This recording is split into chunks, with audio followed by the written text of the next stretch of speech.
But I have a lot of people on the show that have done, like you just said, some really amazing things. And I always say, I don't consider myself a combat pilot. I mean, yes, I flew 70 whatever missions over Iraq. Most of them were very benign. I dropped one bomb. And frankly, I didn't even have to. I mean, once we extended past the gun that was shooting at us, we could have just as easily sidestepped it and went home. But compared to the guys that were, going downtown or flying in Yankee Station and all that, or certainly opening a couple nights of Desert Storm before they realized 100 feet at night wasn't a good idea.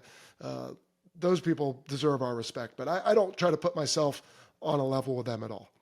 No, different. Different. I think a lot of them too would probably attest. Like, there's a lot of, if you want to call it this, right place, right time. If that's what you want to do. Yeah, But I had buddies who never deployed because they just happened to always show up at the squadron right as, hey, the lineup has already been made and these guys are going, or whatever it might be, and they just happen to miss the deployment. So, again, depends on how you want to look at right place, right time. But if it's you want to go deploy and do things, there is a little bit of luck and timing with a lot of yeah. aviation.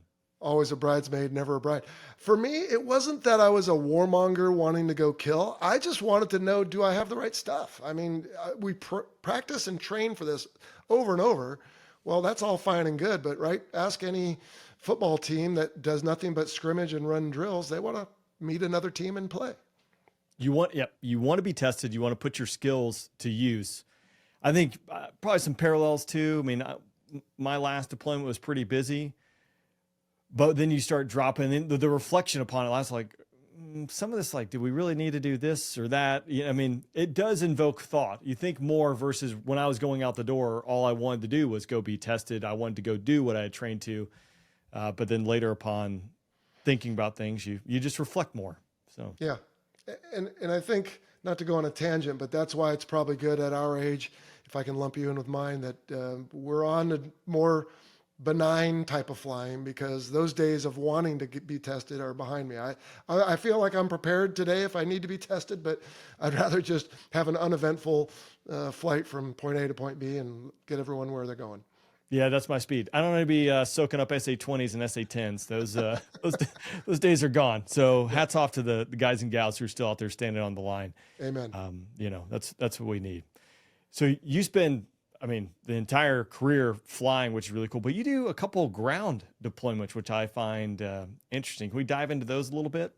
Yeah, I mean, it would be, I think, a little bit misleading to call the first one a deployment. I was a liaison coming off the USS Nimitz now in 2003. We had shown up just after most of the fighting of, golly, what did they call it?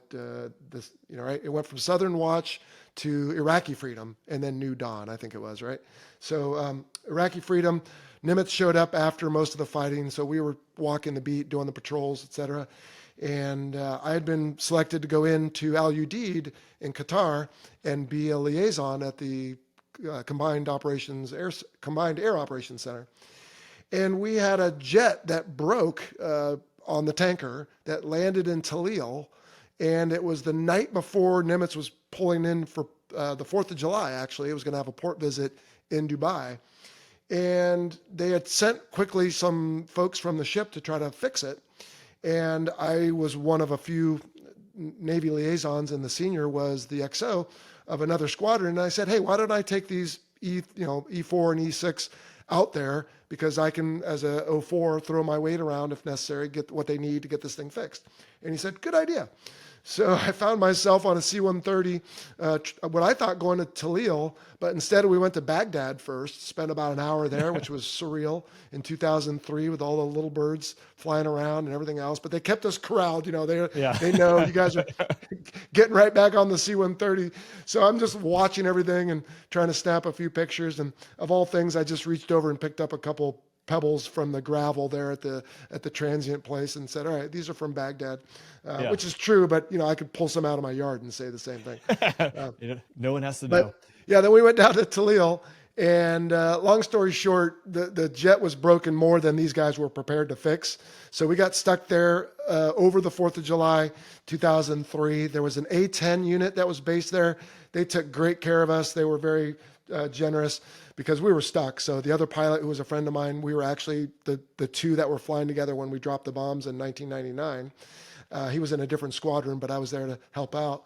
And so the A-10 guys were having a barbecue for Independence Day, took us under their wing, gave us a van and to drive around and just see things. So we bought American flags at the little post exchange and went and took pictures in front of Saddam murals and busted hangars and old dilapidated MiG-21s. And then about a day or two later, when they were trying to get the parts off Nimitz, but the Nimitz was in Dubai and that was a big diplomatic issue, the XOs finally like, hey, Jello, just come back on the next rotator. You don't need to be sitting up there, possibly getting rocket attacked or something. So, but it was great. It was a 4th of July I'll never forget. But now the long answer to your short question, that was a few days. But then in 2011, I did volunteer to go spend 6 months in Afghanistan. And we had what we were called individual augmentees. I don't know if you had the same thing, IAs. Yep. And I was at a job I frankly detested, a staff job here in San Diego. I was working on an MBA. I was medically down for the reasons I alluded to before. And I was just miserable. And this request after request keep coming by, and we keep telling whoever's asking, no, we're all too important here.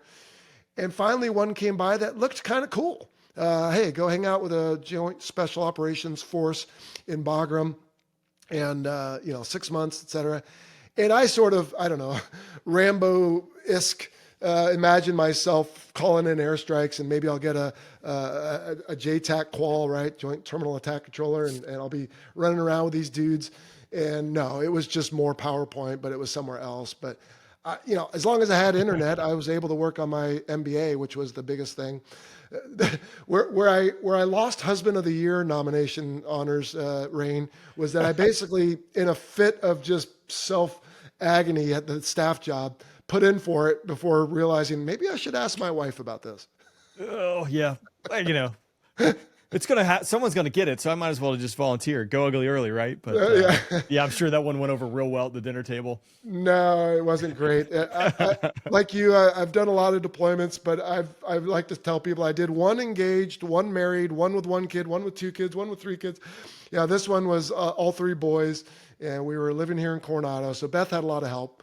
But yeah, the boys, especially the older two that had been through a couple, we did the whole daddy dolls, right? You've probably seen or heard of those. And then I had heard from someone, get a bunch of pennies at the bank and figure out how many days you're going to be gone and fill one jar with that many and have an empty jar next to it and let them move a penny every night when they say their prayers. And that helped as well. So it was an interesting deployment. Not supposed to talk much about what I did, but honestly, it was mostly PowerPoint. But it was about cool things other guys were doing. Being on the ground, though, especially watching your boys there take off in the F-16s with burners lit and no other lights at night, just thinking, man, that's why I signed up for aviation. That should be me. But at the time, that was unable to be me. Well, it takes a team, right? There's all these different components that have to come together, everyone doing their job. And like you alluded to, let's dig into the CAOC, which I have a funny story with that, the Combined Air Operations Center. Yeah. So I did a brief 3-week stint there liaisoning for our squadron. And so I imagine you're probably in the same room or something, probably the exact same room still to this day. But, everyone's got a little desk and a terminal, the F-16 guy, the F-15E guy, the B-1 guy. Mm-hmm. The Navy had just one representative. And he came off the boat and he set 2 desks down. Every Air Force guy was miserable. Like, I just want to get back into the fight. I want to get back to my squadron. The Navy guy was ecstatic. He's like, I got Wi-Fi. I got my own room. There's no hot bunking. I know that's not always the case, but 3 beers a day. He was living life. He extended there. He's like, they're going to have to claw me away from this post. So I was like, just different perspectives, right? It is. And he was probably not a pilot because for carrier qualification, proficiency, and currency, 3 weeks was about the longest we could stay. And then you would have to fly a day trip on the carrier before you're allowed to go at night. And I think even on the day, you're supposed to do like a touch and go or an extra pass. for the NFOs, naval flight officers, that wasn't an issue. So perhaps, but yeah, we don't have alcohol in the carrier because of something that happened in 17, I don't know, Right. 82. And they do now have Wi-Fi, which a couple sailors have found out the hard way is not a great way to record a mishap and send it out on social media.